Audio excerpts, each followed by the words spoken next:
Bienvenidos a las predicaciones de la Iglesia Yeroviá. Sigamos creciendo juntos a la luz de la palabra de Dios. Bien, como iglesia local nos identificamos con el nombre de Iglesia Yeroviá. Y a veces somos bien amantes de nuestro nombre, somos yerovianos, dicen algunos, yerovianas. ¿Qué significa la palabra Yeroviá? En guaraní, ¿verdad? Sabemos que significa esperanza, confianza, es lo que representa y lo que significa la expresión Yeroviá, algo digno de confianza, algo que trae confianza y esperanza. Y como creyentes rescatados de la esclavitud, del pecado y de la muerte, podemos vivir esta vida terrenal con la mirada puesta en una esperanza. Nosotros vivimos este peregrinar con esperanza, por eso se eligió este nombre para la iglesia Yeroviá, porque vivimos con esperanza, luchamos con esperanza, sembramos con esperanza. Ahora, ¿qué es lo que sostiene esa esperanza? ¿Acaso lo que tenemos es una esperanza, una fe ciega, que simplemente creemos porque sí, creemos porque hay que creer en algo, creemos porque es lo que se nos inculcó desde pequeños, creemos porque alguien que aparentemente sabe y conoce más que nosotros nos dijo que hay que creer en eso? ¿Por qué creemos? ¿Cuál es la base de nuestra esperanza? ¿Cuál es la razón, el fundamento de nuestra esperanza? ¿Es acaso una fe o una esperanza ciega la que tenemos? ¿Creemos sin necesidad de evidencia? Definitivamente no. No creemos haciendo, como dicen algunos filósofos o ateos o agnósticos, no creemos haciendo suicidio intelectual. No creemos porque dejamos de pensar. Todo lo contrario. Razonamos y llegamos a la conclusión de que todas las evidencias muestran y afirman que la esperanza en Cristo está firme. Y la esperanza de la iglesia es firme y sólida porque descansa sobre un fundamento que es inamovible y es eterno, que es precisamente un Cristo vivo. Si todo nuestro cuerpo de doctrina tiene sentido y tiene razón de ser hasta el día de hoy, es porque descansa sobre el fundamento de que Cristo está vivo. Si Cristo no estuviera vivo, si fue simplemente un mártir que padeció en lugar de otros, todo lo que nosotros creemos, todo lo que nosotros hacemos, todo lo que enseñamos, no tiene sentido. No tiene razón de ser. Hay una película muy apropiada, si hoy querés hacer tarde de películas, te recomiendo El caso de Cristo, se llama esta película. Y trata de un hombre agnóstico, un periodista, que su mujer se convierta al cristianismo y él quería que su mujer volviera a ser la de antes porque estaba cambiando y ya no hacía las cosas y no acompañaba la forma en que él quería vivir. Y va y habla con un cristiano y le dice: quiero destruir el cristianismo, ¿qué tengo que hacer para destruir tu fe? Y el cristiano, sonriendo, le dice: para destruir el cristianismo lo que tendrías que demostrar es que la resurrección de Jesús es mentira. Eso voy a hacer. Y les dejo el resto para que vean después la película y no les digo cómo termina este periodista. Porque Cristo está vivo, todo lo que creemos tiene sentido y razón, porque tenemos un Cristo resucitado. Y ese es el título del mensaje de esta mañana. Cristo resucitado, la esperanza de la iglesia. Cristo resucitado, la esperanza de la iglesia. Acompáñame a 1 Corintios capítulo 15, versículo 1 al 22, estuvimos leyendo hace un rato.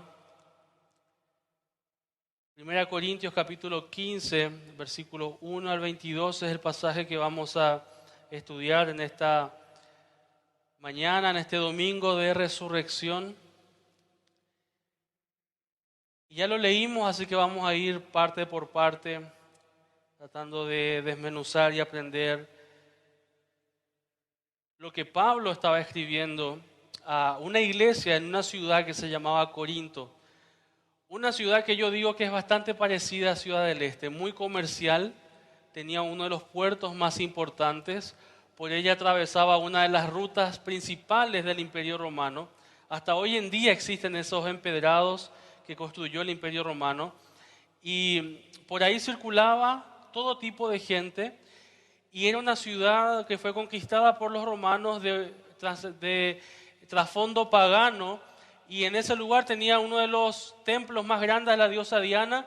Y para que sepan más o menos de qué se trataba lo religioso en ese lugar, las sacerdotisas de ese lugar eran prostitutas. Para que entiendan, eso era la religión, eso era la devoción en Corinto. Así que ya entenderán en qué contexto vivía esa ciudad. De tanta inmoralidad que hasta lo religioso, hasta lo divino estaba relacionado con lo inmoral. Y obviamente esas prácticas inmorales tan comunes querían permear en la práctica de la iglesia, querían meterse en la vida de los creyentes. Y Pablo va a escribir precisamente porque la falta de doctrina lleva a la inmoralidad. Pero esta iglesia de Corinto no solo tenía problemas con la inmoralidad, como les dije, sino que ellos necesitaban instrucción, ellos necesitaban doctrina, tenían que reemplazar sus pensamientos mundanos, culturales, y colocar ahí los pensamientos de Dios. Tenían que sacar ciertas prácticas de su vida, pero para eso ellos necesitaban conocimiento. Necesitaban entender y comprender cuál era la voluntad de Dios. Y una de las doctrinas que estaban fuertemente atacadas en Corinto, aunque no pareciera algo que generara inmoralidad, es la doctrina de la resurrección. Uno de los puntos que estaban atacando los filósofos de esa época, de ese lugar, era la realidad de la resurrección. Y no simplemente hablaban en contra de la resurrección de Jesús. Ellos decían que la resurrección en sí no era posible.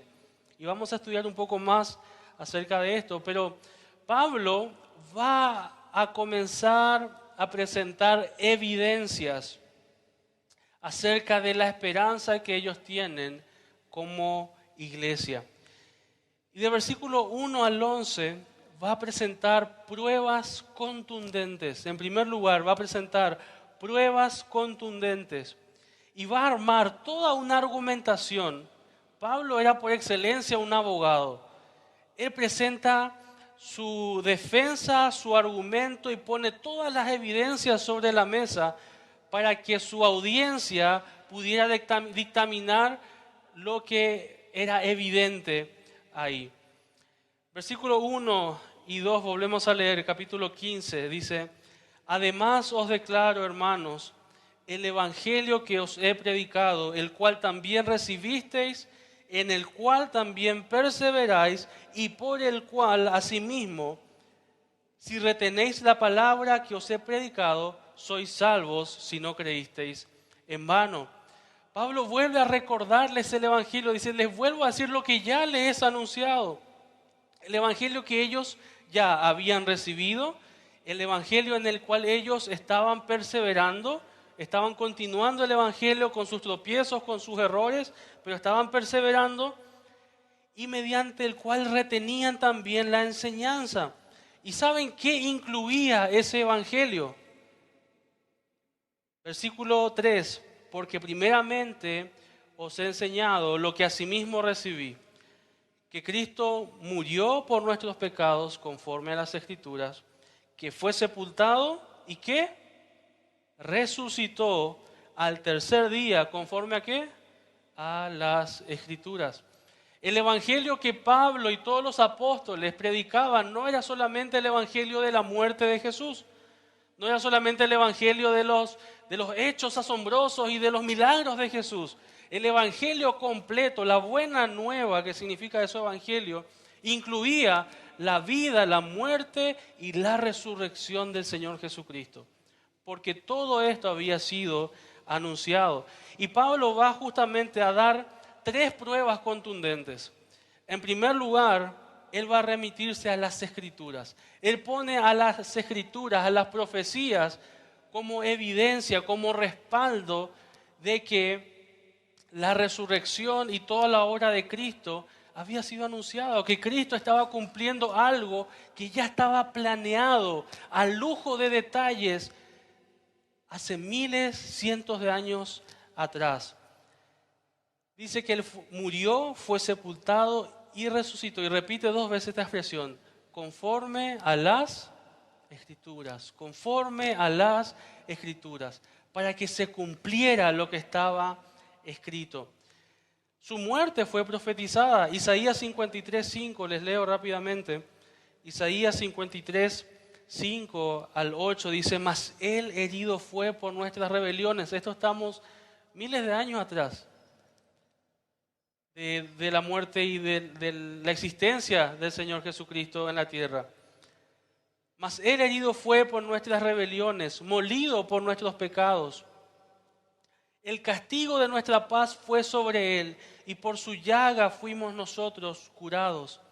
Todos nosotros nos descarriamos como ovejas, cada cual se apartó por su camino, mas Jehová cargó en Él el pecado de todos nosotros. Angustiado Él y afligido, no abrió su boca, como cordero fue llevado al matadero, y como oveja delante de sus trasquiladores, enmudeció y no abrió su boca. Por cárcel y por juicio fue quitado, y su generación, ¿quién la contará? Porque fue cortado de la tierra de los vivientes, y por la rebelión de mi pueblo fue herido. Su muerte fue anunciada, también su sepultura. Continúa el versículo 9. Y se dispuso con los impíos su sepultura, mas con los ricos fue en su muerte. Fue sepultado en la tumba de un hombre rico, uno que tenía esa propiedad y donó esa propiedad para que Cristo fuera sepultado. Aunque nunca hizo maldad, dice, y ni hubo engaño en su boca. Su muerte fue profetizada, su sepultura fue profetizada, pero también su resurrección. Te estoy dando solamente un pasaje de varios que hay respecto a cada uno de estos puntos. Salmo 16, versículo 10. El salmista estaba anunciando lo que iba a vivir el santo de Jehová. Dice: porque no dejarás mi alma en el Seol, ni permitirás que tu santo vea corrupción. Su cuerpo no iba a padecer corrupción porque iba a resucitar. ¿Sabes que en el Nuevo Testamento se mencionan unas 90 profecías directas y más de 300 referencias mesiánicas en el Nuevo Testamento? Presentan más de 90 profecías literales que se cumplieron y aproximadamente 300 referencias de profecías mesiánicas que se cumplieron en Jesús. ¿Sabes qué? A vos, si te gusta ser científico, si te gusta que la ciencia vale la fe, el profesor de matemática y astronomía Peter Stoner, él presentó un estudio que fue aprobado y certificado por la Asociación Científica Americana, y él concluyó que la probabilidad de que una persona cumpliera solo 8 de estas profecías específicas que Cristo cumplió, las probabilidades de que una persona cumpla solamente 8 de estas profecías era de 1 en 10 a la 17 potencia. ¿Qué quiere decir eso? Un 1 seguido de 17 ceros. Esa es la probabilidad de que una persona cumpliera solamente 8. Si estás pidiendo que se cumplan solo 48 de estas afirmaciones en un solo hombre, son de 1 en 10 a la 157 potencia. ¿Qué quiere decir eso? Un 1 seguido de 157 ceros. Esas son las probabilidades matemáticas de que una persona pudiera cumplir las profecías que Cristo sí cumplió. Es matemáticamente imposible que otra persona pueda tener esta cifra a su favor. Solo Jesús pudo cumplir estas profecías. La encarnación, la vida, la muerte, la sepultura, la resurrección, todo fue conforme a las Escrituras. Y Pablo en primer lugar se remite a esa evidencia. Acá está, ¡boom!, cientos de años de profecías que ninguno de ellos podían negar porque estaba documentado. Ellos creían y ellos afirmaban que esa profecía vino de parte de Dios. Ellos esperaban a ese Mesías. Y Él les dijo, en Jesús se está cumpliendo todo esto, conforme a las Escrituras, conforme a lo que está escrito. Él no vino a improvisar nada. Él está cumpliendo el plan a la perfección. ¿Sabes qué? Aceptar la existencia de Jesús no es difícil. Es más, hay pocos que hoy en día se animan a cuestionar la existencia de Jesús. Es casi, un historiador se va a reír de uno que diga que Jesús no existió, hablando de Jesús histórico. La mayoría de los historiadores afirma de que Jesús fue alguien real, de que Jesús existió. La duda no es si Jesús existió o no existió. La respuesta a la duda es si Él era realmente quien dijo ser. Pocos se animan a negar la existencia de Jesús, pero afirmar que este Jesús existió, murió y resucitó, ahí estamos entrando ya a un campo totalmente sobrenatural. Estamos entrando a un campo donde la mente humana y carnal lucha en aceptar y en decir, sí, esto es posible, esto es verdad. Porque si Jesús resucitó, nos lleva a aceptar que Jesús no fue solamente un maestro, como muchos quieren enseñar. El Islam enseña eso, los musulmanes creen y afirman eso. Jesús fue un gran profeta.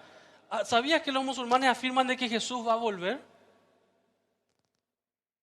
Ellos no descartan totalmente a Jesús como profeta. Es más, lo tienen como alguien de referencia. Pero Él no fue solamente un profeta. Él no fue solamente un maestro. Si Jesús resucitó, y ahí los musulmanes dicen, no, Jesús no fue el que murió. Fue un engaño, hubo otro que padeció en su lugar. Jesús no murió. Pero sí, el Evangelio dice, sí, Jesús murió, fue sepultado conforme a las Escrituras, porque tenía que pasar por ahí, porque si no pasaba por ahí, era imposible que fuera el Cristo. Si no pasaba por la cruz, si no pasaba por la tumba, era imposible que Él cumpliera las profecías que de Él se habían escrito. Pero afirmar que Jesús resucitó es afirmar que Él no fue simplemente alguien más, sino que Él es, porque sigue vivo. Él no fue alguien, Él es. Él es. Si decimos que Jesús resucitó, estamos diciendo que Él es alguien que tiene autoridad sobre la vida y sobre la muerte. Alguien que solo se puede explicar en términos divinos. Que no hay explicación humana, solo se puede explicar en términos divinos. Era normal escuchar que los maestros y los grandes pensadores tuvieran sus discípulos y sus seguidores, pero a todos en algún lugar les llegó la muerte. Y están ahí en sus tumbas. Sócrates, Aristóteles, Platón, todos ahí con sus discípulos y con sus grandes enseñanzas. Pero hubo solo un maestro a quien sus discípulos vieron morir y después le vieron vivo nuevamente. Por eso Pablo va a presentar no solamente las profecías, él va a presentar también testigos. Versículo 5, volvemos a 1 Corintios, capítulo 15. Pablo no solamente va a hablar de lo que ya estaba escrito, que ya con eso debería ser suficiente. Y viendo las probabilidades y siendo razonables, siendo lógicos, ese Cristo tenía que ser quien decía ser. Ese Jesús era realmente el Mesías, el elegido. Pero Pablo no se queda ahí, sino que va a empezar a poner y llamar a testigos frente al estrado.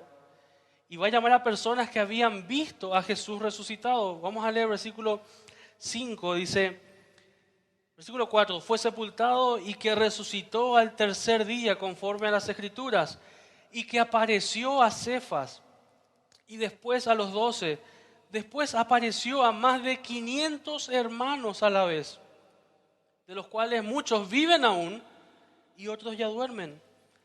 Después apareció a Jacobo, después a todos los apóstoles, y al último de todos, como a un abortivo, me apareció a mí, dice Pablo. Él empieza a llamar, y algo muy llamativo es que en este grupo de personas, en este grupo de testigos, a quienes Pablo llama, no se encuentran solamente discípulos que estuvieron con Jesús desde el primer momento. Se encuentran personas que se habían negado a creer en Jesús. Personas que no solamente no habían creído, no solamente habían negado, sino que habían perseguido y matado a los que sí creían en Jesús. Los testigos que Pablo llama no son cualquier testigos. Menciona en primer lugar, dice, se apareció primeramente a Cefas. Este era otro nombre por el cual era conocido el apóstol Pedro. Después menciona a los 12, el título por el que se reconocían a los discípulos cercanos, a los apóstoles. Después menciona a más de 500. Imagínate si estaba en un juicio, ¿verdad? Y dice, a ver, apóstol Pablo, traiga a sus testigos. Señoría, tengo 500 que quieren pasar a atestiguar que vieron a Jesús muerto y después lo vieron vivo.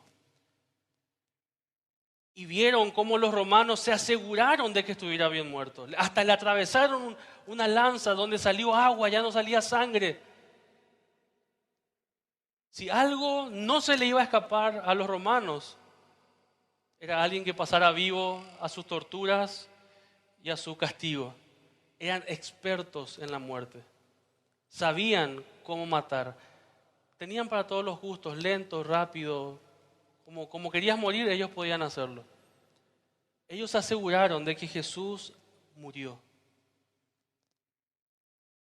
Y estas personas le habían visto muerto y después le habían visto vivo.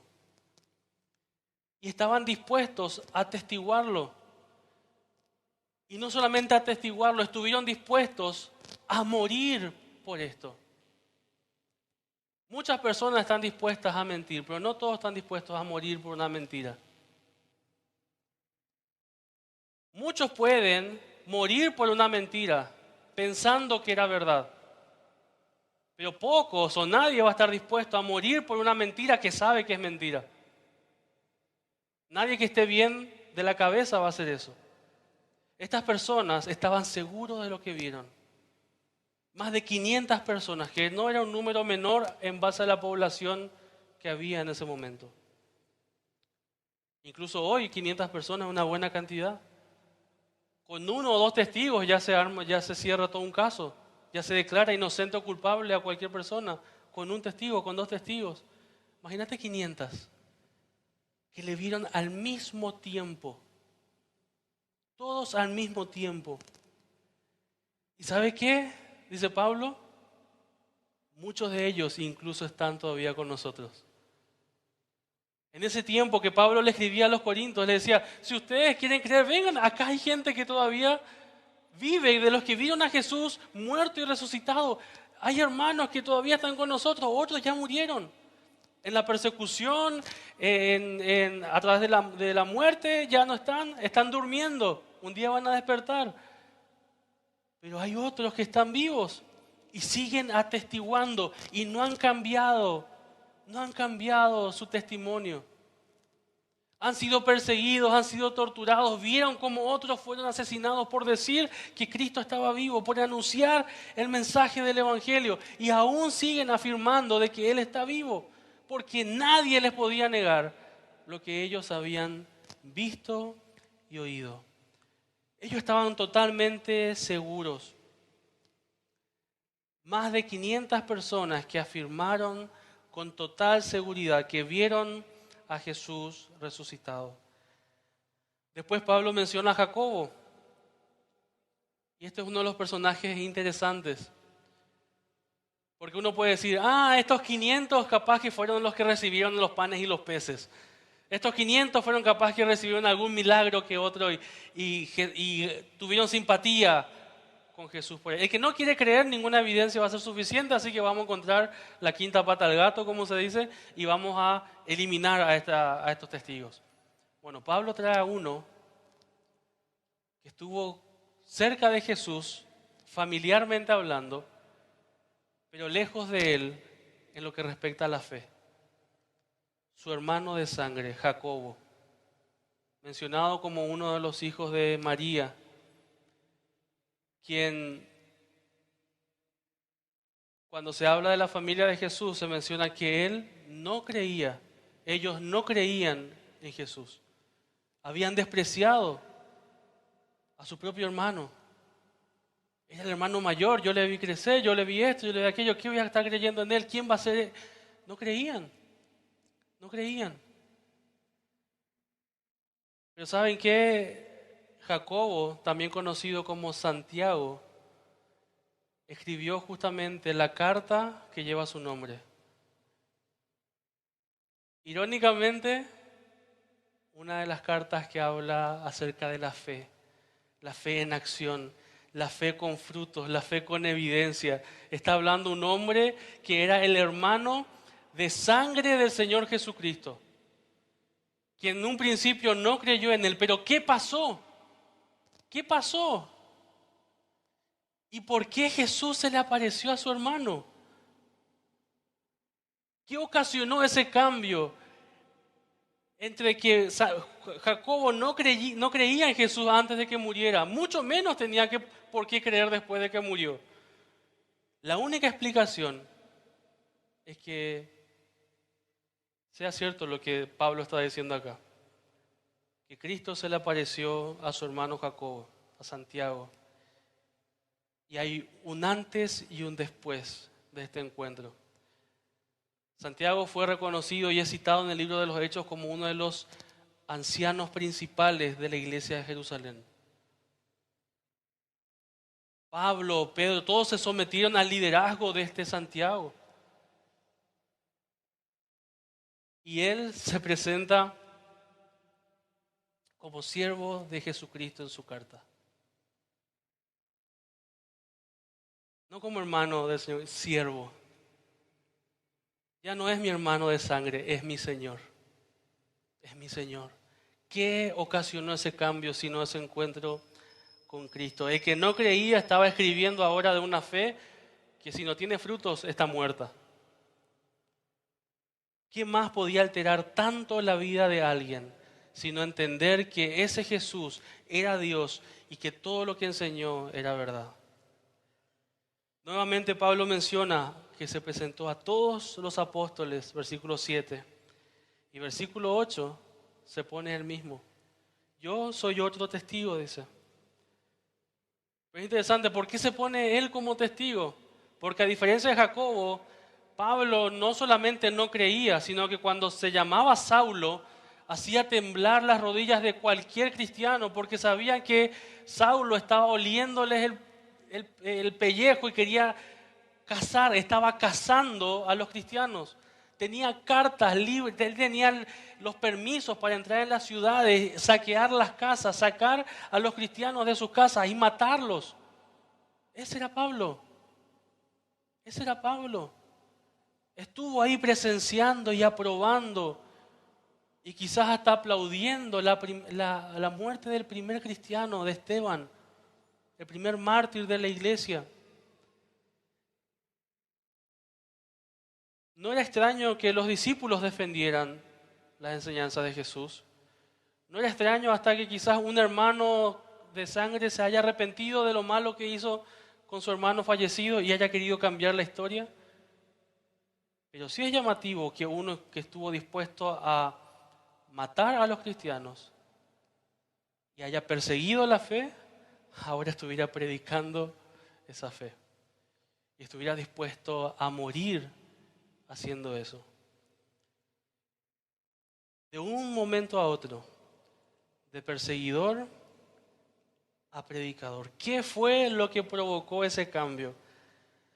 Sino que en ese camino a Damasco él se encontró con Cristo resucitado. Y él dice, se me pareció a mí como a un abortivo, como uno que agarró la gracia así de pasada. Cuando Jesús le dijo, Saulo, soy Jesús a quien tú persigues. Un antes y un después de haberse encontrado con el Señor Jesucristo. Y Pablo va a poner una tercera evidencia, y hablábamos en esta mañana también, que la prueba más grande de que Cristo está vivo son las vidas transformadas. Muchos pueden poner en tela de juicio, no, los historiadores que vos lees no sirven. Los datos que vos tenés están alterados. Todo esto que vos creés es con un sesgo religioso. Pero sabes que nadie puede negar los cambios que ese Cristo vivo ha hecho y hace en tu vida. Por eso Pablo dice, versículo 9, porque yo soy el más pequeño de los apóstoles, que no soy digno de ser llamado apóstol, porque perseguí a la iglesia de Dios. Pero por la gracia de Dios soy lo que soy, y su gracia no ha sido en vano para conmigo. Antes he trabajado más que todos ellos, pero no yo, sino la gracia de Dios conmigo. Vidas transformadas, no solo el testimonio de los que vieron, sino que la prueba más contundente sigue siendo que Cristo sea evidente en la vida de personas que odiaban a Dios, que despreciaban la palabra de Dios, que eran indiferentes a su voluntad y que hoy le aman. Esa evidencia trasciende el tiempo. Esa es una evidencia viva. Y vos y yo somos esa evidencia. Deberíamos ser esa evidencia. De que hay un antes y un después de encontrarte con el Evangelio. Asesinos, mentirosos, fornicadores, ladrones, incrédulos como vos y yo. Hoy declaramos nuestro amor al Señor. Hoy alabamos su nombre y reconocemos que por su gracia somos lo que somos. Que si Él aplicara justicia sobre nosotros estaríamos en lo más profundo del infierno, pero por su infinita misericordia, Él murió por nosotros, pagó por nuestros pecados, resucitó de la muerte y Él está vivo hoy y vive en nosotros. Se evidencia en nosotros.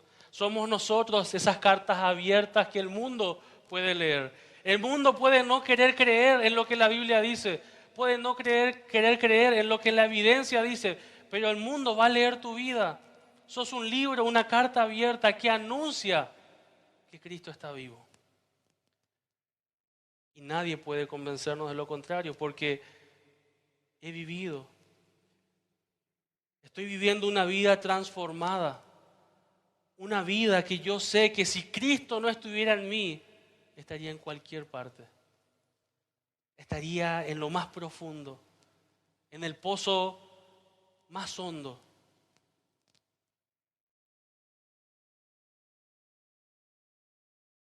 Ninguno de nosotros es digno. Todos nosotros nos rebelamos contra el Señor. Pero Él nos buscó, nos limpió, nos abrazó a pesar de lo que somos. Y nos va transformando. A eso Pablo le llama Cristo en nosotros, la esperanza de gloria. Cristo en nosotros. Nadie puede negarnos esa realidad. Es más, muchos van a sorprenderse. ¿Cómo vos que antes? Yo te conocí en el tiempo de colegio. Yo te conocí en el trabajo hace un par de años atrás. Yo te conocí antes de que vos llegaras a todo este movimiento raro en el cual estás ahora. Yo te conocí antes de que vos fueras un lector de la Biblia. Yo te conocí antes de que fueras un evangélico, un evangelio, un esto, un aquello. Yo te conocí, yo sé quién sos.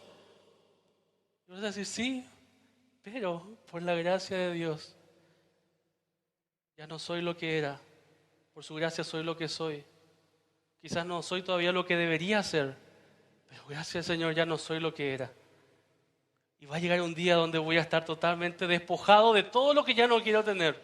Donde Cristo va a ser totalmente formado en mí. Porque Él está vivo. Él está trabajando.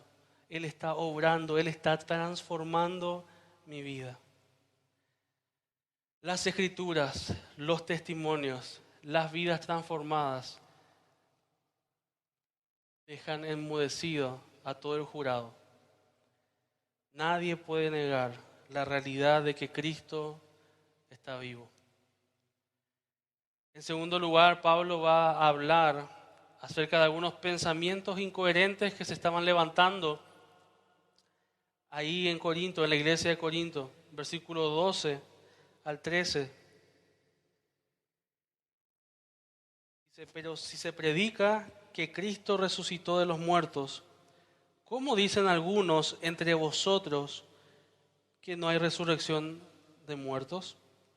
Porque si no hay resurrección de muertos, tampoco Cristo resucitó. Habían algunas contradicciones dentro de la iglesia por algunas filosofías y pensamientos que empezaban a meterse. Y Pablo se refiere a algunos, y después va a usar esta misma expresión, enseguida vamos a ver, que afirmaban o estaban acariciando los pensamientos fomentados en la filosofía griega más que nada, y también por el grupo de los judíos que eran los saduceos. Ellos decían que no existía la resurrección. Ellos hacían o llevaban a la práctica un pensamiento que era el pensamiento dualista. ¿Qué significa eso? Ellos separaban lo que era el cuerpo del espíritu, o la parte material de la inmaterial.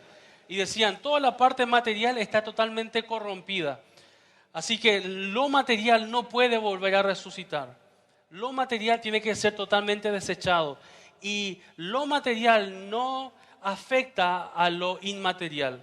Entonces lo que vos hagas con tu cuerpo no le afecta a tu alma, no le afecta a tu espíritu.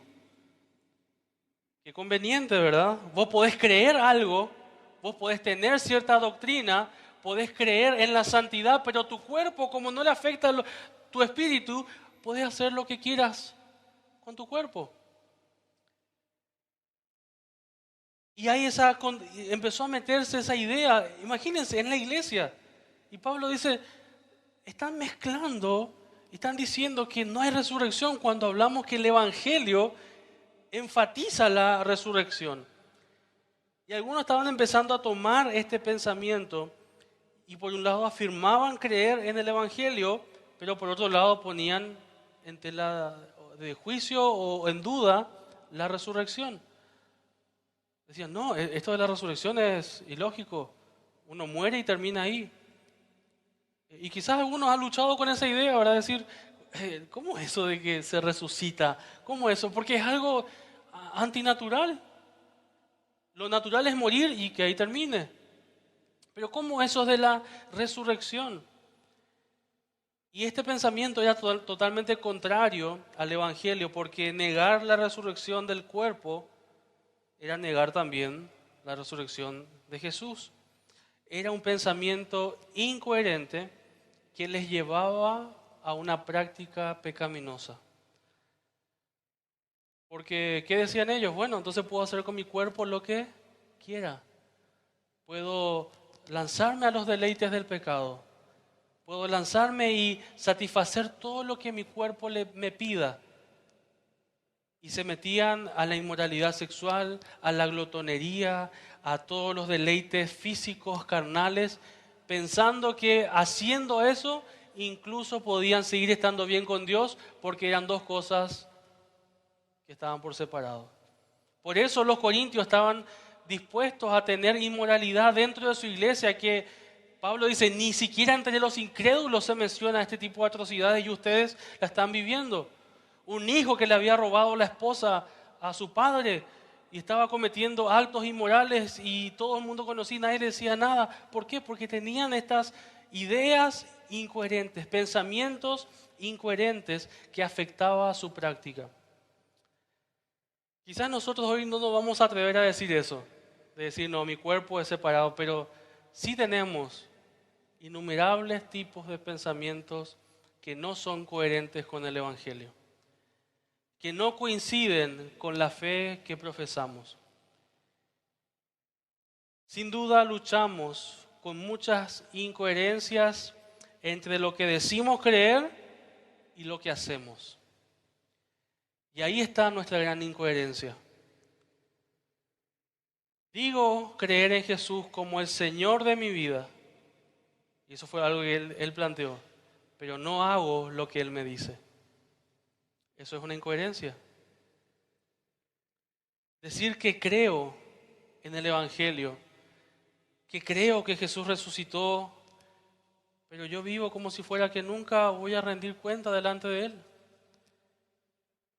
Vivo como si la eternidad no existiera y solo me enfoco en el hoy y en el ahora, en lo terrenal y en lo pasajero. Afirmo la resurrección de Jesucristo, celebro su resurrección, pero hoy tomo decisiones olvidando, ignorando, siendo indiferente a que la resurrección es real y que la eternidad es real y que hoy estoy sembrando y voy a cosechar en la eternidad. Tengo pensamientos incoherentes con el Evangelio que deben ser desechados, que deben ser ajustados. Pensamientos mundanos y carnales que permitimos y armamos nuestro propio concepto de cristianismo. Vamos a encontrarnos a muchos que se dicen ser cristianos y quizás ya te pasó, o quizás vos fuiste uno de esos donde dijiste, soy cristiano. Ah, eras cristiano. Ah, no parecía. O alguien que te dice, sí, soy cristiano. Ah, ¿vos sos cristiano? Sí, yo creo que Jesús murió por mí, yo le recibí, me arrepentí de mis pecados, yo creo en Él. Ah, y vos le conocés, sabes todo, sabes cómo vive y vos decís, hay algo que no cuadra, hay algo que no encaja. Dice algo pero hace otra cosa. Afirma algo pero con lo que hace está negando eso. No importa cuánto hablemos, nuestros hechos van a hablar mucho más fuerte. No importa cuánto anunciemos, nuestros hechos van a evidenciar y van a respaldar o no nuestras palabras. Pensamientos contrarios al Señor que nos llevan a prácticas alejadas de su voluntad. Y Pablo avisa en el versículo 34, acompáñame ahí, Corintios 15, 34. Dice, velad debidamente, estén atentos, dice, y no pequéis, porque, otra vez esta misma versión, algunos no conocen a Dios, para vergüenza vuestra lo digo. Esos algunos estaban dentro de la iglesia, esos algunos eran los que estaban diciendo que no había resurrección entre los muertos, esos algunos eran los que estaban pecando, por eso dice, velad debidamente y no pequéis. Estén atentos, cuidado, analicen, no tomen cualquier pensamiento, filtren siempre las ideas, los pensamientos a través de la palabra de Dios.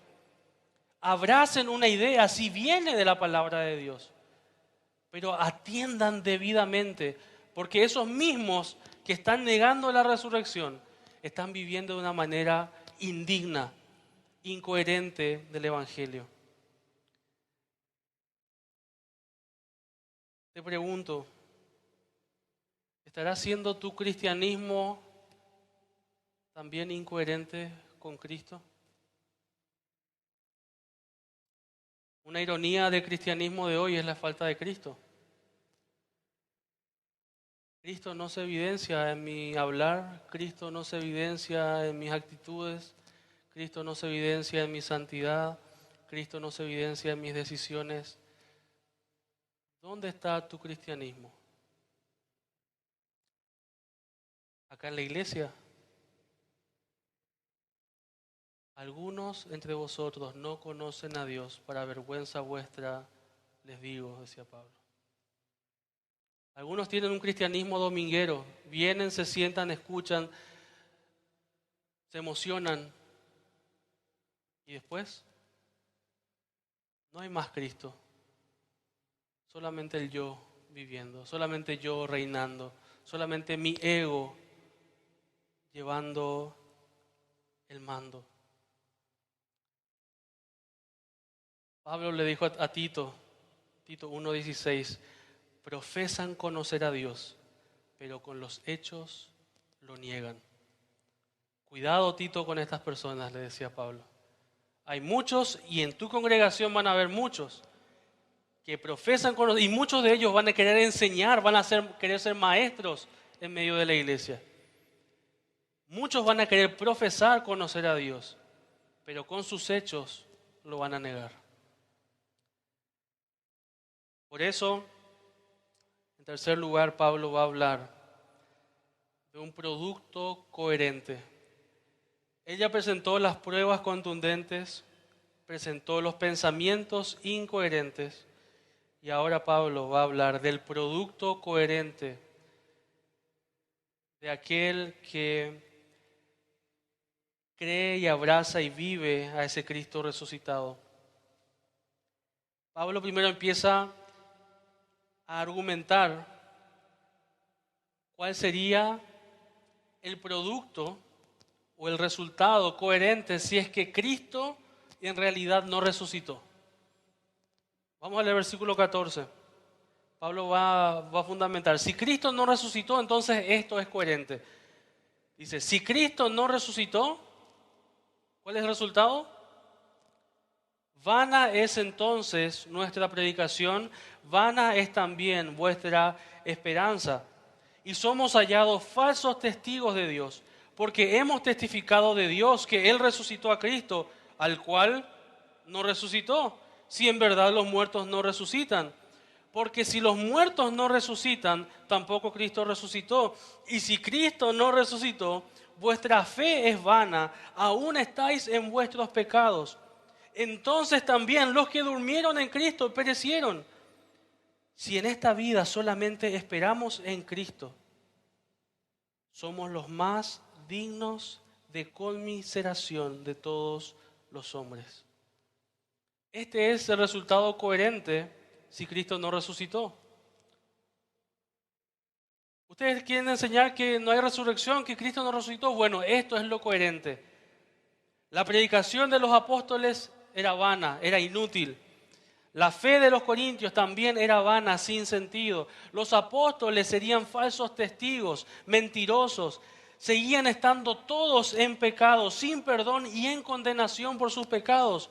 Los que murieron creyendo en la resurrección están aniquilados, perecieron. Lo único que haríamos los cristianos si Cristo no resucitó, dice, es dar lástima, dar pena. Somos los más dignos de conmiseración. Si Cristo no resucitó, ese es el producto coherente. Ese es el resultado coherente. Pero, dice Pablo, a mí me encantan los peros en la Biblia, o el más. Versículo 20. Mas ahora Cristo ha resucitado de los muertos. Él no dice, si Cristo no hubiera resucitado, esto era el producto. Pero ya que Cristo resucitó, ya que Él está vivo, ya que Él no quedó en esa tumba, ya que Él no quedó colgado, Él no pereció en un madero, ya que Él está vivo, primicia de los que durmieron es hecho. Y acá Pablo va a hablar un contraste absoluto. Deja de hablar suponiendo que no hay resurrección y empieza a hablar afirmando la resurrección de Jesús. No como una posibilidad, sino como un hecho contundente. Y muestra la conexión íntima que hay entre la resurrección de Jesús y nuestra resurrección. Ya que Cristo resucitó, dice, versículo 20, primicias de los que durmieron es hecho. Las primicias era la celebración de la cosecha. Se entregaba a Dios una parte de la cosecha y a través de esa entrega toda la cosecha era bendecida. Se bendecía solamente una parte, que era llamada las primicias, Y gracias que esa parte era bendecida, toda la cosecha era bendecida. Pablo toma esa lógica y dice, ya que uno resucitó, ahora todos los que confiamos y creemos en Él, también seremos resucitados. Romanos 11:16, Pablo escribe a los romanos, dice, si las primicias son santas, también lo es la masa restante. Y si la raíz es santa, también lo son las ramas. Pablo está hablando de que la realidad de la resurrección de Cristo asegura mi resurrección. La realidad de la resurrección de Cristo asegura de que yo no voy a perecer en una tumba tampoco. Que soy llamado a una vida de resucitado por la eternidad. Versículo 21 dice, porque por cuanto la muerte entró por un hombre, también por un hombre la resurrección de los muertos. Porque así como en Adán todos mueren, también en Cristo todos serán vivificados. La resurrección de Cristo asegura nuestra resurrección. Y esa resurrección es la base poderosa para confiar en que la salvación que Él ganó para nosotros es totalmente segura. No se pierde.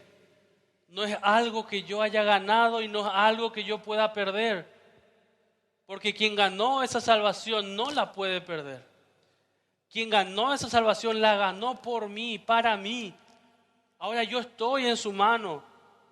Y estoy resguardado por la mano del Padre. Tengo seguridad plena de salvación porque Él ha resucitado. Si Él resucitó, yo también resucitaré. Si Él vive, yo también estoy vivo por la eternidad. Versículo 22, otra vez. En Cristo todos serán vivificados.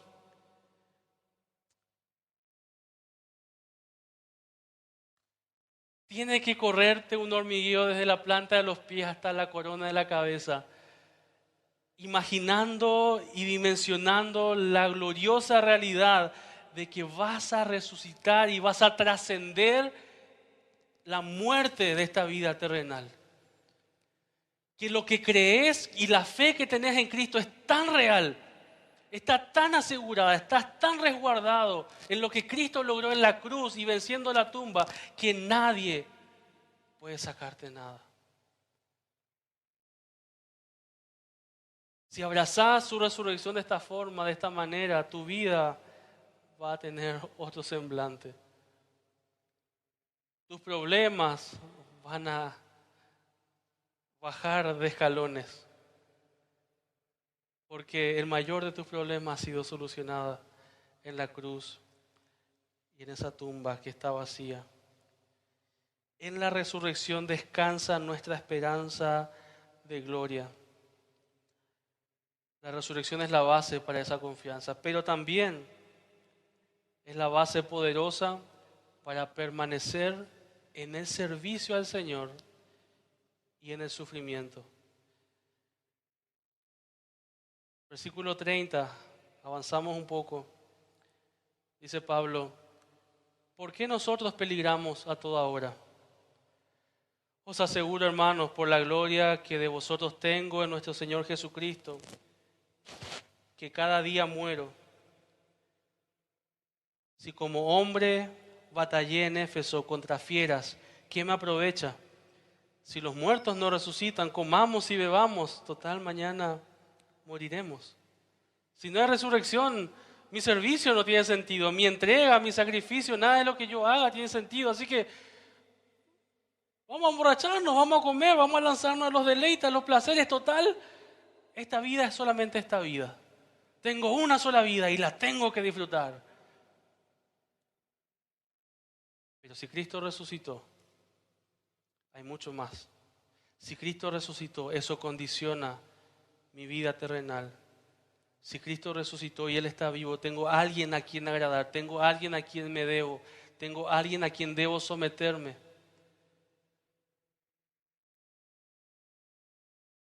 Y no importa lo que sufra en el servicio a este Señor, su resurrección llena de consuelo y de esperanza al saber que sí tiene provecho sufrir por Cristo. Porque no estoy sirviendo a un Cristo muerto, a un Cristo vivo sirvo. A un Cristo vivo sirvo. No hay pérdida en el servicio que podamos hacer para el Señor. No hay pérdida. Me sorprendió conocer la historia del himno Porque Él vive. Cantábamos en esta mañana. Porque Él vive, triunfaré mañana. Porque Él vive, ya no hay temor. Porque yo sé que el futuro es suyo. La vida vale más y más solo por Él. Yo tenía la idea de que era como varios de los himnos antiguos. Y me sorprendí, y capaz te sorprenda saber que la autora de este himno sigue viva.